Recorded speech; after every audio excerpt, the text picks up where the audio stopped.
କୁହାଯାଉଛି ବଡ଼ଦାଣ୍ଡରେ 20 ରୁ 25 ଲକ୍ଷ ଲୋକ ଆସିକି ଜଗନ୍ନାଥଙ୍କ ରଥ ଟାଣିବା ପାଇଁ ଆସନ୍ତି। ଭବିଷ୍ୟ ପୁରାଣରେ କ'ଣ ଲେଖାଯାଇଛି कि एमिति गोटे व्यक्ति एमिति धर्मर थी एमिति जातिर थी जे कि मंदिर भितर को प्रवेश भी करा जाउनी जगन्नाथ को से देखी भी पारुनी। जगतर नाथ जगन्नाथ एते दयालु ये आषाढ़ मास शुक्ल पक्ष द्वितीय से निज श्री मंदिर छाड़ी से बड़दाण्ड छिड़ा होती समस्त दर्शन देवाई। आउ ए समय जदि एमितिकार व्यक्ति जे कि मंदिर भितर को जाई पारुनी देखी पारुनी से व्यक्ति जदि को जाति भी होता को धर्मर लोक भी होता सी जदि आसिकी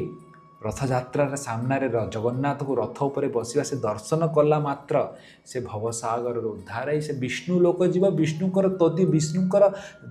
माने माने पाखरे दर्शन पाइब माने विष्णुकर जो अपुलेंस अच्छी जो भावटा अच्छी जो सृष्टि जो ऐश्वर्य अच्छी से समान से पाइब। भावतु वैकुंठर जाई विष्णु पाखरे से विष्णुकर ऐश्वर्य को लाभ कर कौन रथ सामने छिड़ा हो कि रथ पछरे छिड़ा हो रथ साइड्रे छिड़ा हो से रथ पाखापाखि भी जब छिड़ा भी है ना ताको से लाभ मिल भविष्य पुराण लिखा भावतु ये सब एत जिनिस किए हाथ चढ़ा कर मत गोटे जिनस कहले से कहुई